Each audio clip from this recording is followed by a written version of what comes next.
Bonjour à tous, bienvenue sur ma chaîne.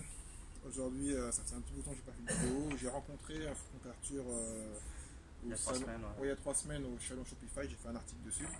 Donc, comme quoi il faut sortir de chez soi pour faire des super rencontres. Arthur a un business d'e-commerce ouais, c'est ça. qui n'est pas du dropshipping, parce qu'on parle souvent de dropshipping sur mon blog et sur ma chaîne. Là, toi, tu as créé un produit. Enfin, tu reprends un produit Ouais, en en fin de fait, compte qui existe. c'est ça. J'ai créé en quelque sorte une gamme de produits Ouais, que j'ai choisi à l'aide de mon fournisseur en fait. Je d'accord. travaille avec un fournisseur qui lui design les produits et donc moi je lui achète ce que j'ai envie sur son stockage. D'accord, on va juste parce que là on est parti un peu vite. Bon, je vais te présenter parce que je connais un petit peu. 26 ans, c'est ça? Ouais, Je ne suis pas trompé. Un petit bébé, un bébé ouais, il y a 2 ans. 2 ans. Moi j'en ai il y a une semaine, non, 2 semaines. Voilà, j'ai une bêtise. Alors, madame elle n'écoute pas. Donc 3 enfants. Félicitations. Merci, toi aussi. Donc là, le produit en fin de compte, parce qu'on n'a pas précisé, c'est un produit donc d'e-commerce pour les enfants, C'est ça. des vêtements. Donc raconte-nous un peu le début, parce qu'on a fait un bon, mais Hmm, tu prends sur toi un peu ton expérience et pourquoi ce produit-là. ça marche. Et la rencontre aussi du fournisseur, qui est importante. Alors, pour commencer à me présenter, donc j'ai 26 ans comme Thierry a dit.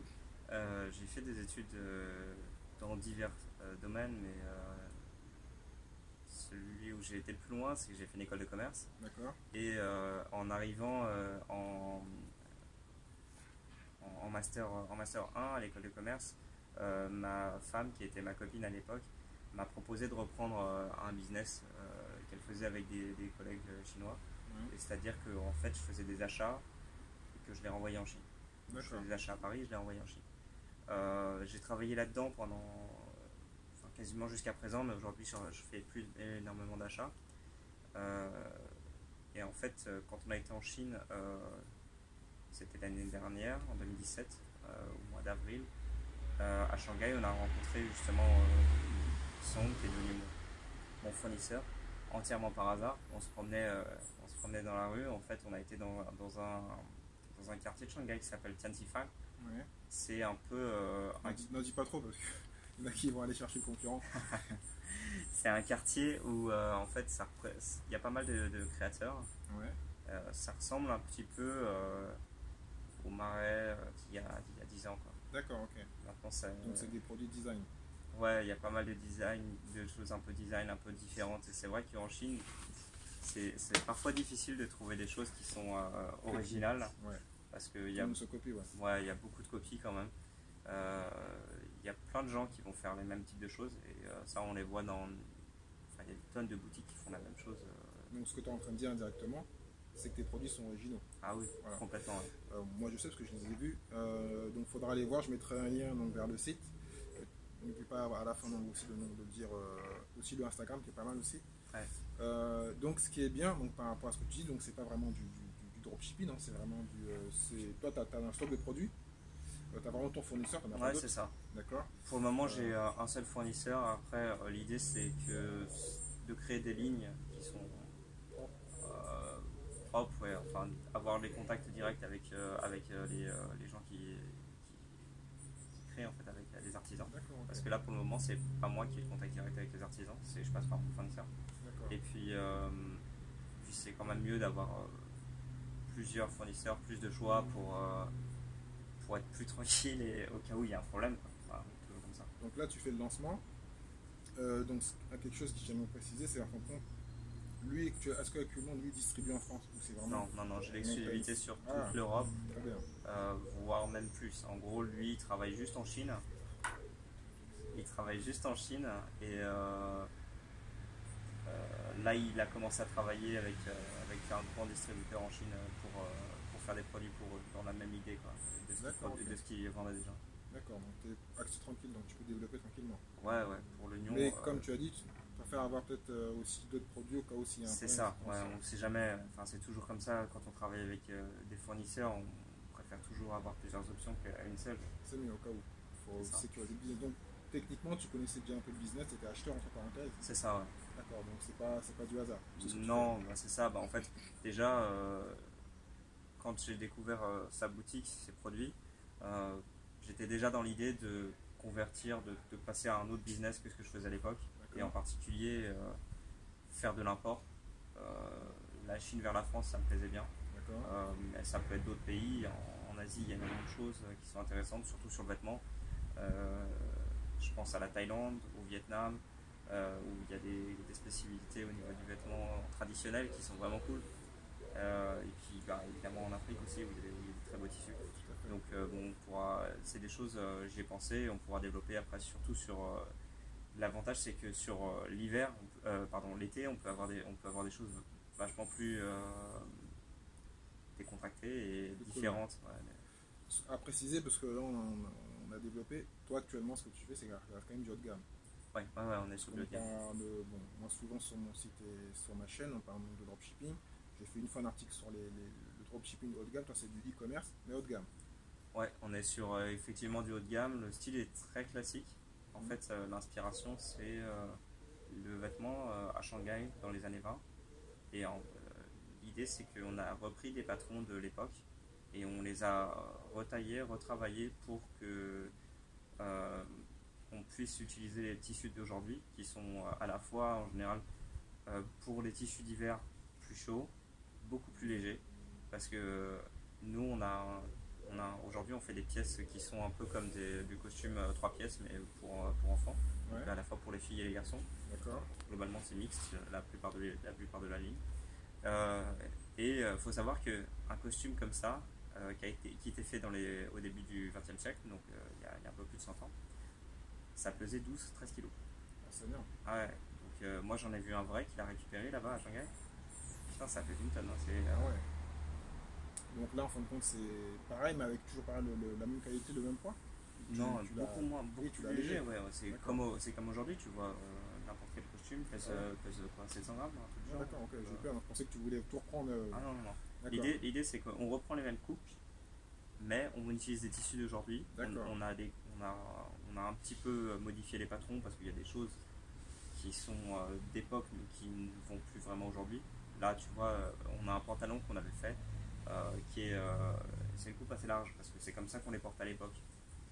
Dans les années 20, c'était une période où il y avait beaucoup de richesse et donc on portait beaucoup de tissus. Donc on avait des pantalons larges. J'étais pas économe, quoi. Ah non, non. Il y allait. D'accord. Donc, style classique, mais modernité hein, dans le produit, dans la matière. C'est ça, ouais. D'accord. Dans la, dans la, dans la matière et puis surtout euh, des valeurs qu'on essaie de transmettre. Le fait qu'on achète pour durer. Le fait qu'on ait un processus de création qui soit entièrement fabriqué à la main, qu'il y a de l'humain, qu'on va recruter des artisans qui sont des gens qui savent faire, mais à qui on a transmis le savoir sur des générations. D'accord. Euh, et puis l'idée aussi que on est contre tout ce qui est fast fashion, qui a été repris beaucoup par les maisons de mode, les grandes maisons de luxe, qui font des tonnes de saisons par an. On est sur des 4-5 séries par an. Ouais, comme les grands noms, on va pas dire quels noms, mais ils sont très connus, c'est 2 lettres. Voilà. Donc c'est ce qu'ils font, ouais. Donc toi, tu es Ouais. plutôt sur combien de saisons donc En fait, comme nous, on à n'a pas, l'époque, 2 saisons. on n'a pas vraiment un rythme de saison. Enfin, D'accord. c'est-à-dire que, et oui, évidemment, il va y avoir des pièces d'hiver, des pièces d'été, mais l'idée, c'est plus d'avoir un système d'arrivage et de temporalité des produits. C'est-à-dire que, imaginons, là j'ai une série de chemises blanches. Oui. Bah, j'en ai un certain nombre. Quand il n'y en a plus, on va reproduire une autre chemise blanche, évidemment, parce que la chemise blanche, c'est la base. Mais ça ne sera pas forcément exactement le même tissu. On va peut-être avoir une coupe qui peut être un peu différente, même si en général la coupe qu'on a aujourd'hui avec le col Oxford, c'est celle qu'on va vendre tout le temps, mais ça ne sera pas forcément le même tissu. Et c'est ça qui est important, parce que ça veut dire que euh, les gens qui achètent le produit aujourd'hui, bah, ceux qui achètent le même type de produit demain, ce ne sera pas le même. Et donc il y a une vraie exclusivité. On précise bien, toi, ton secteur, c'est les vêtements pour enfants. C'est ça. Parce que là, on a l'impression qu'on parle pour les grands. Ouais, Mais c'est c'est ça. vêtements pour enfants. C'est Donc vrai. vos enfants seront habillés classe au style de l'époque, avec donc la classe, mais avec les matières de vêtements. Voilà. C'est ça. On ne parle pas de prix pour l'instant, ils ont ouvert eux-mêmes. Donc redonne-nous la marque et le site. Alors la marque, c'est Priya Melilla. Oui. Et donc le site est priyamelila.com. D'accord. On Et mettra sur, tous les liens en dessous. sur Instagram, c'est @priyamelila. D'accord. Et donc là, j'aimerais parler de stratégie, parce que nous, on s'est rencontrés donc, à l'atelier show privé en fin de compte de Shopify qui font tous les ans. Donc toi, tu es sur la plateforme Shopify. Ouais, je suis dessus depuis quelques mois maintenant. D'accord. Et donc est-ce que donc, ta psychologie, c'est vraiment business en ligne, où tu fais tout en ligne, ou sinon tu comptes aussi donc, ce que tu as fait, je crois, le salon Playtime, tu pourrais travailler avec des magasins, peut-être que certains vont t'écouter, pour vendre les produits en magasin, parce que toi, tu as le stock, c'est pas du dropshipping, tu as vraiment le stock, donc tu peux livrer des magasins.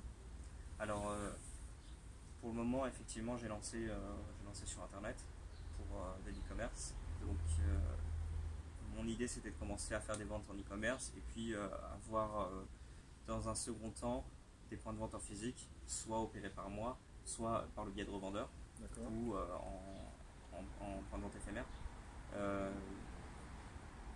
Là, j'ai eu plusieurs contacts avec des grands magasins surtout. Ouais. Et pour les boutiques multimarques, ça s'est pas encore trop fait. Il faut que je relance un peu de mails, etc.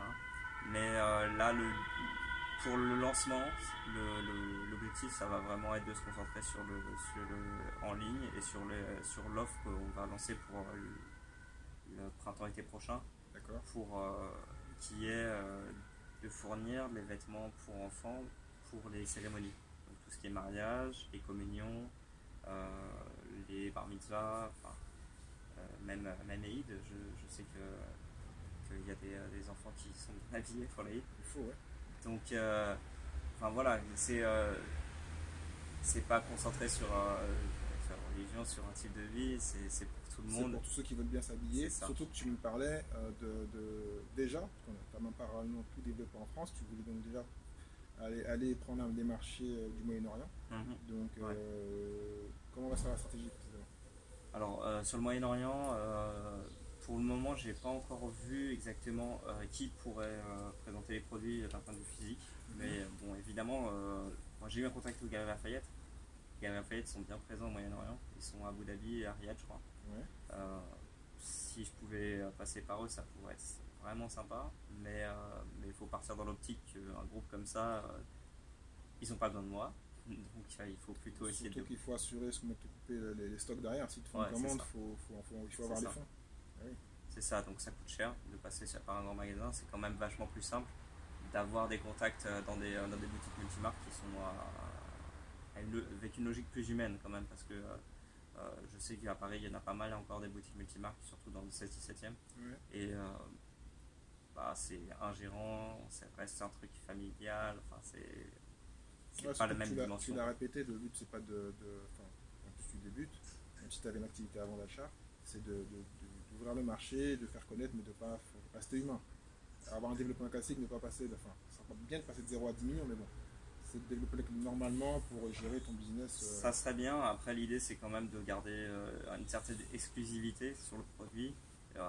J'ai pas envie de devenir, j'ai pas envie de citer de nom, mais il y a pas mal de marques comme ça qui sont un peu, sans trouver le mot en français, c'est la haute, tu vois,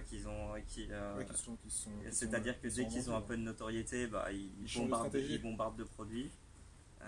C'est pas mon objectif. Moi, je vais rester toujours avec la même idée, le fait de proposer des produits classiques qui gardent la même logique dans le style et développer par la suite des produits qui sont dans la même idée, mais pour l'été par exemple, avoir des chemisettes, mais qui restent des choses assez habillées avec la qualité des coupes qu'on a réussi à faire jusqu'à présent. D'accord. Question, parce qu'on va reprendre rester un peu sur l'e-commerce. D'abord, comment est venue l'idée pour les enfants? Tu m'en as parlé un petit peu. Et en fin de compte, est-ce que tu comptes, je sais poser un peu la question, mais pour revenir un peu dessus, vraiment tu restes en ligne ou sinon tu as des projets pour le futur d'ouvrir un magasin physique? Alors, par rapport au fait que je fasse les vêtements pour enfants, évidemment, il y a le fait qu'il y a mon fils. Donc,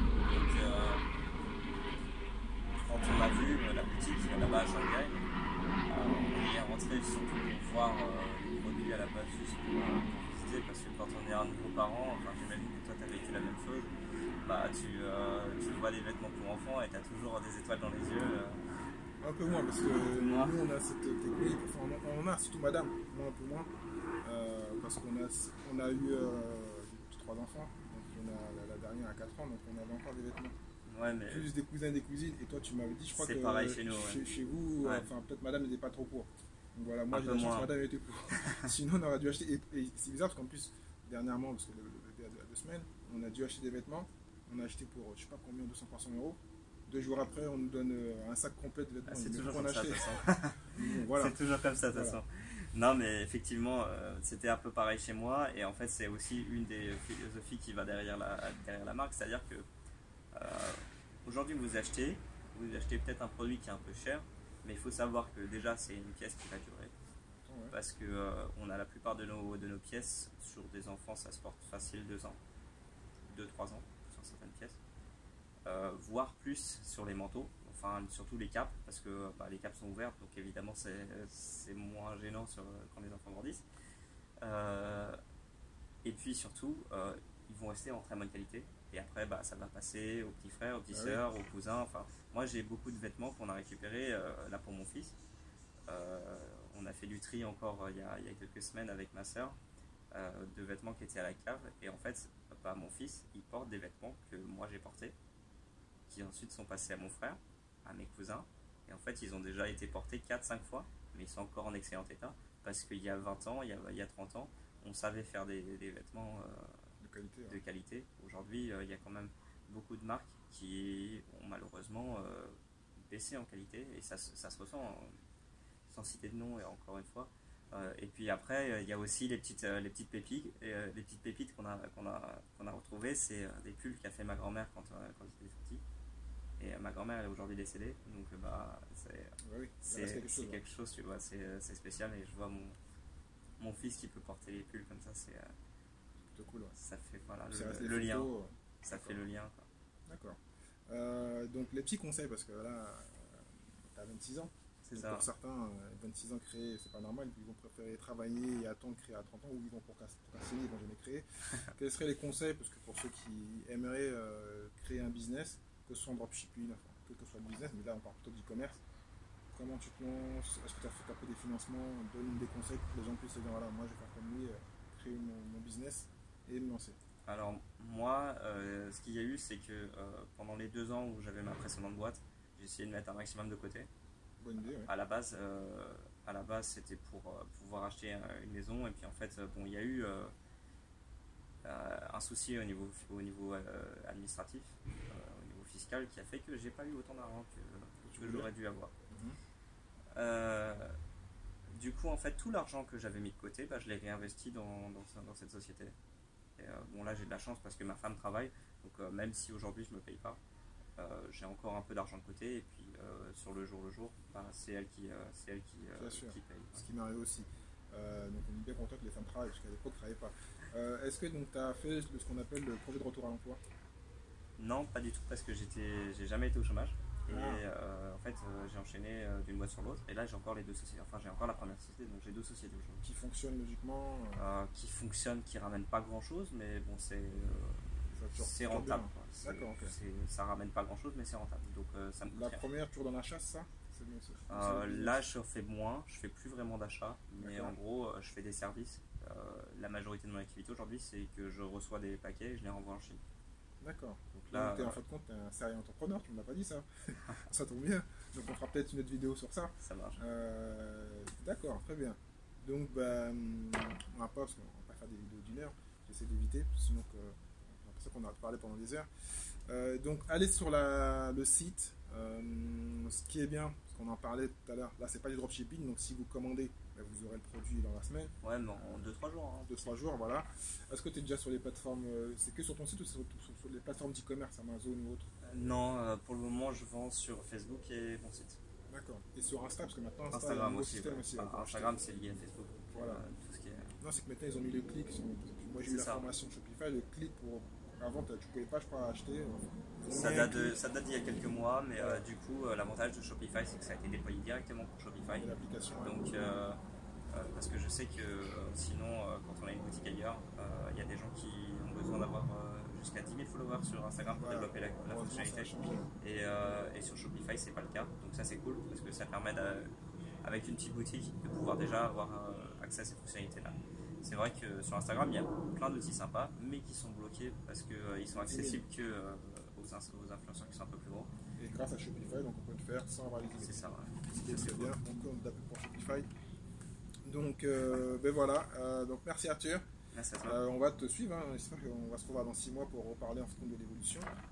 N'hésitez pas à aller sur le site, sur Instagram pour liker, pour regarder, partager. Et puis donc nous, il y aura d'autres vidéos qu'on va refaire sur l'e-commerce et sur l'affiliation, parce que c'est moi ce que je fais, l'affiliation du blogging.